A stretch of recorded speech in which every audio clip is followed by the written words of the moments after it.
to the inaugural PrecisCa Virtual Breast Cancer Tumor Board.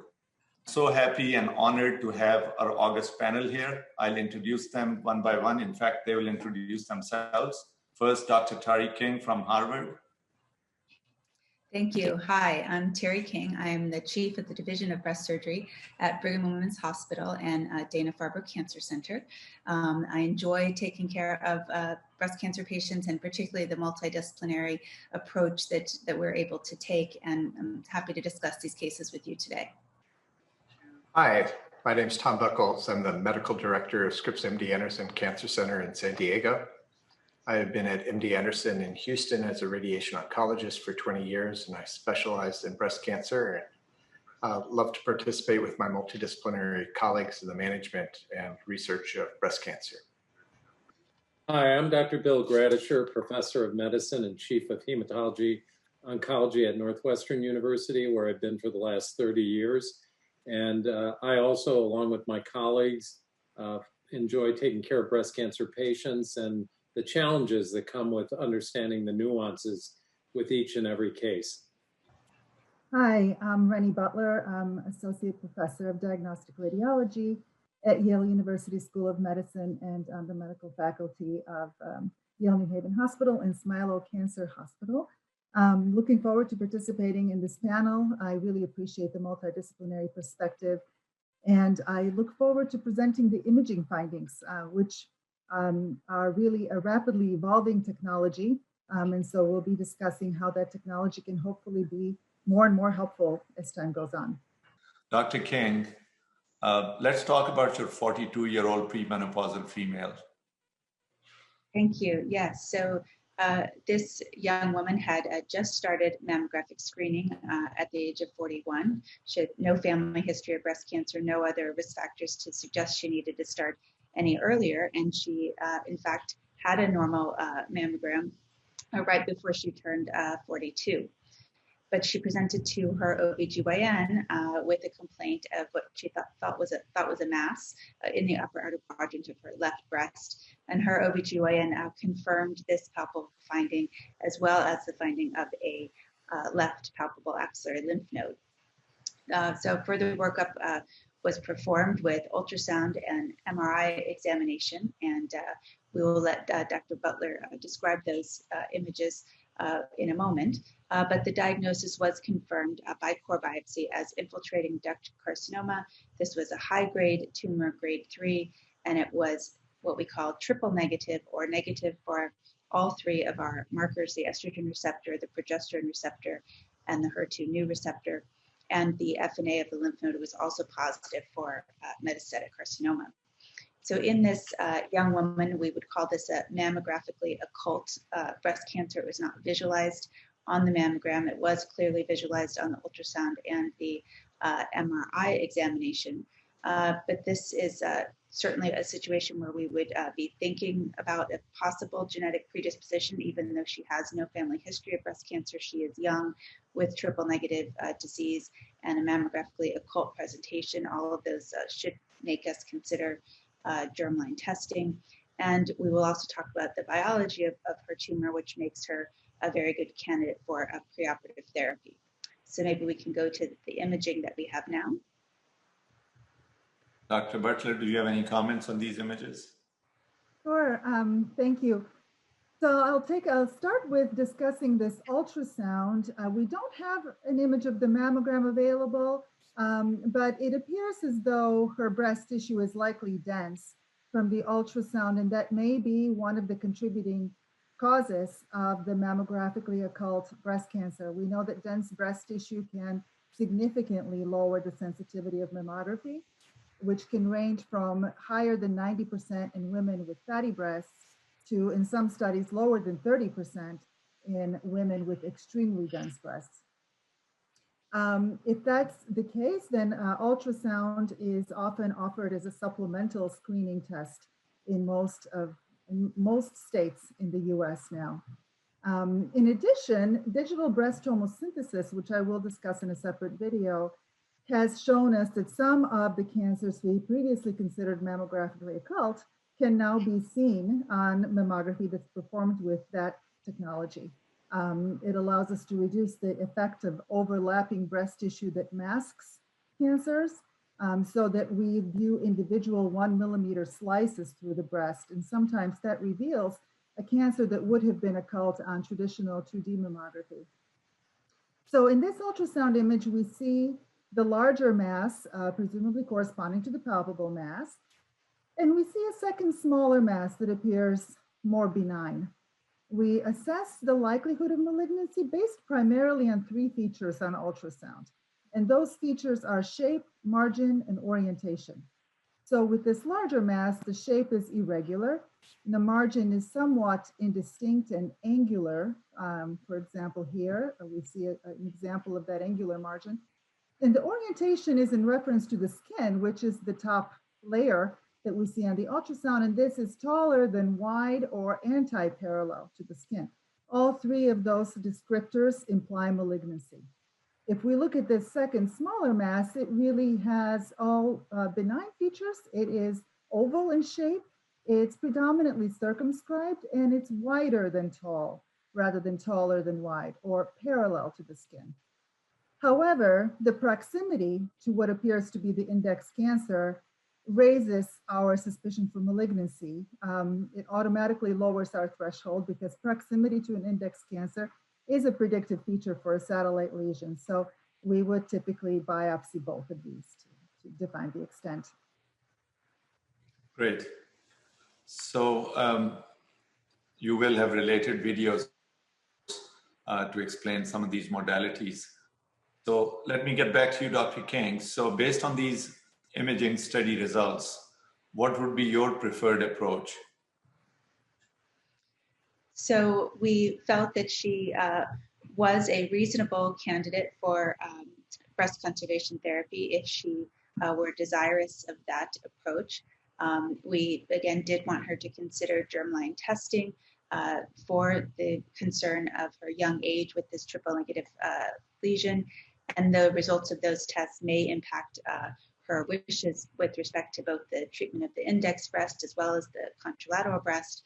And given the fact that she was presenting with node positive disease, again, triple negative disease, our recommendation was for her to consider preoperative chemotherapy in order to allow us to downstage not only the tumor in the breast to improve our cosmesis with breast conservation, but also to allow us to attempt to downstage the disease in the axilla with the hopes of being able to offer her a sentinel node procedure after chemotherapy and potentially not requiring a lymph node dissection. Also, by proceeding with preoperative therapy, it does give her time to consider germline genetic testing and get those results back and determine whether that will impact her ultimate preferences for surgery. How long does it typically take to get those results back? So there are sort of several layers of testing, if you will. If we are in a rush to get to surgery, we can get what we call the STAT panel back, which has the 6 genes that are most commonly implicated in breast cancer risk. We can usually get those back in about 2 weeks.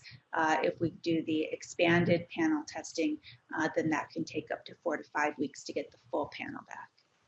I see. So let me ask you, Dr. Gradishar, this debate about neoadjuvant chemotherapy, which is chemotherapy before surgery versus chemotherapy after surgery. When you talk about these 2 approaches to patients, how do you explain it? How do you explain the pros and cons? What's good about one or the other? Well, historically, the trials that were done, many years ago, now even a couple of decades ago, looked at similar chemotherapy either given preoperatively or postoperatively to operable patients, and basically demonstrated for the entire group that the outcome was very much the same. In other words, if you look at the ultimate standard, is survival similar? The answer was yes.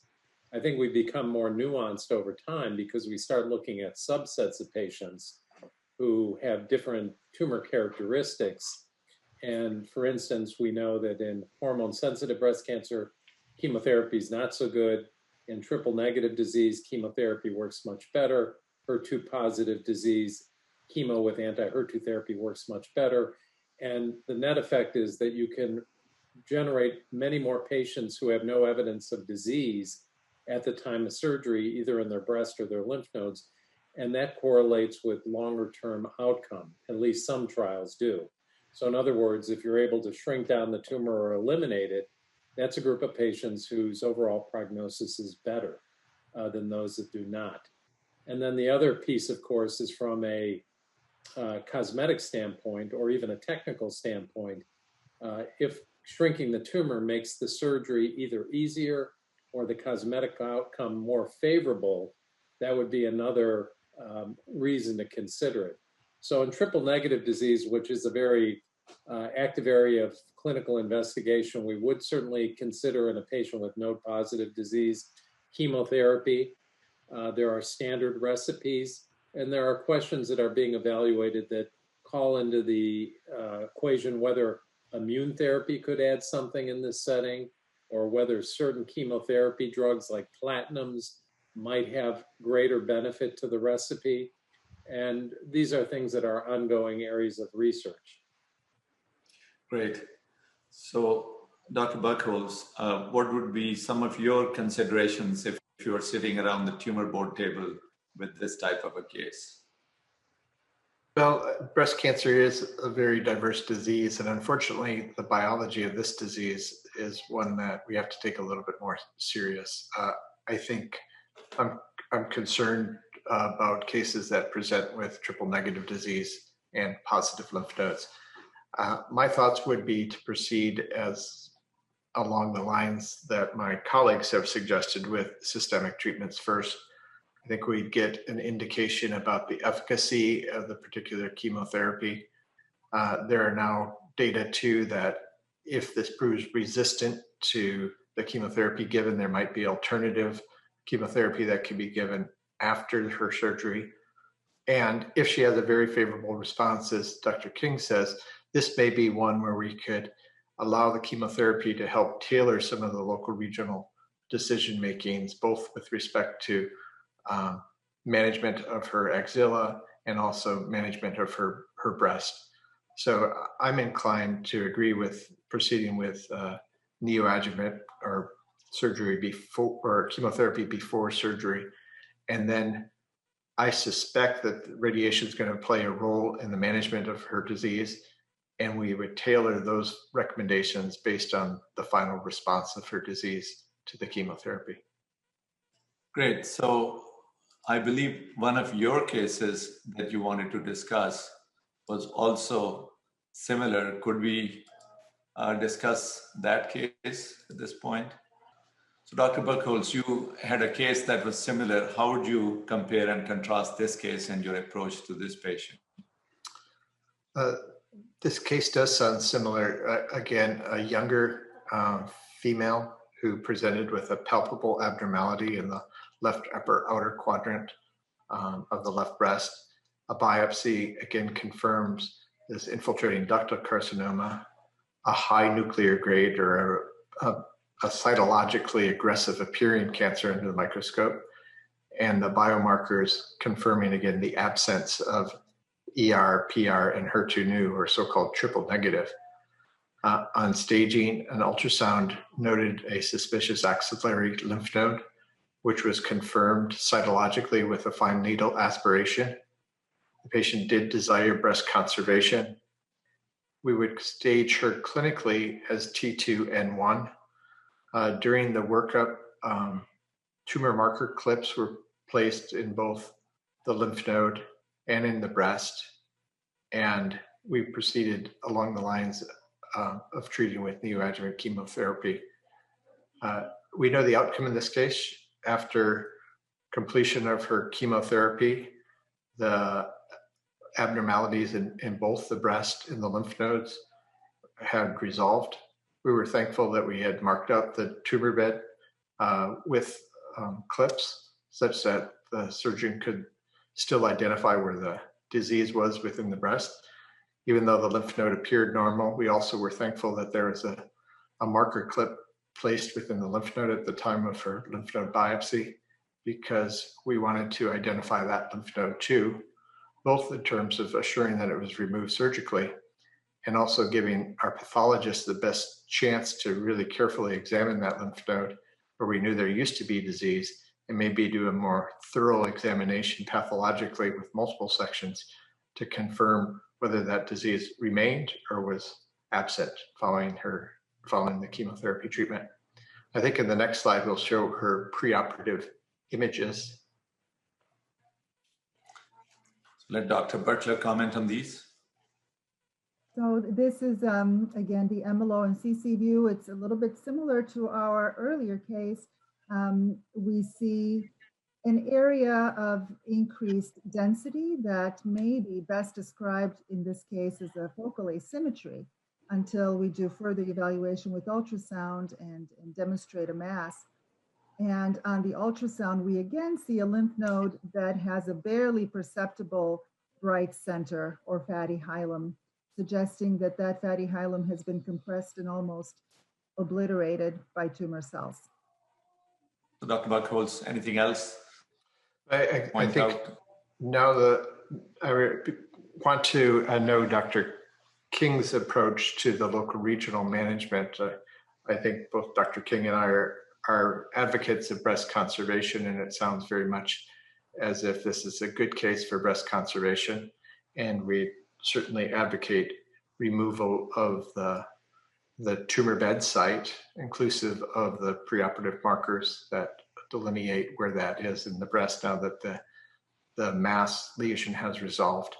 In addition, we will want to remove the lymph node that is clipped, but I would be interested for Dr. King's opinion as to whether she would be conducting a sentinel lymph node, a targeted lymph node dissection, and maybe she could describe what that is, or an axillary lymph node dissection. Dr. King. Yes, thank you. So absolutely, this is a case where the indication for systemic therapy can be used preoperatively to acquire what I consider to be the secondary benefit of that treatment, which is optimizing the local therapy. So her tumor nicely responded and her lymph node nicely responded, which allows us to do more tailored and less surgical treatment. So as Dr. Buchholz mentioned, it is important to place biopsy clips at the time of diagnosis. In the event that you get lucky like this and the disease disappears, you want to be able to identify the tumor bed. When performing a lumpectomy in this scenario, it is not necessary to remove the entire original tumor bed volume. That would sort of defeat the purpose of shrinking the tumor. But you do need to adequately sample the tumor bed and remove any remaining radiographic abnormality. Certainly when we perform lumpectomy, we need to achieve negative margins. And when the pathologist is doing a determination of the response to treatment in a case that's been treated with preoperative chemotherapy, it's not only important for them to tell us whether the margins are clear or involved, but it's also important for them to describe the pattern of any residual disease. Sometimes tumors shrink concentrically, and you can be very confident that you have a nice clear margin around the tumor, but sometimes tumors will respond to treatment in more of a buckshot pattern and have islands of residual disease in the original tumor bed. And if you do have that buckshot pattern and you have not removed the entire original tumor bed, then you need to be a little bit more cautious about the status of your margin. Even if they tell you the margin is clear, with that buckshot pattern, you can't be so confident that you've removed all the viable disease.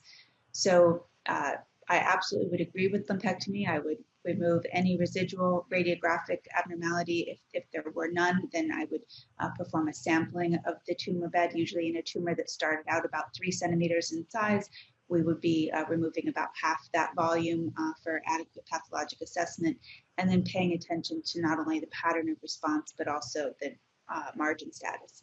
With respect to the lymph nodes, we also do leave clips in our lymph nodes at the time of biopsy in the event that they are positive, and that we will be offering the patient the opportunity to undergo a sentinel node procedure following a good response to systemic therapy.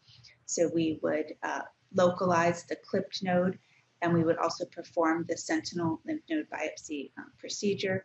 Again, the goal being to adequately sample the axilla. We do require retrieval of the clipped node for examination by the pathologist, and we like to remove at least 2 additional sentinel nodes as well to minimize the false negative rate of the sentinel node procedure. And I will be speaking about these nuances of the sentinel node procedure in another video.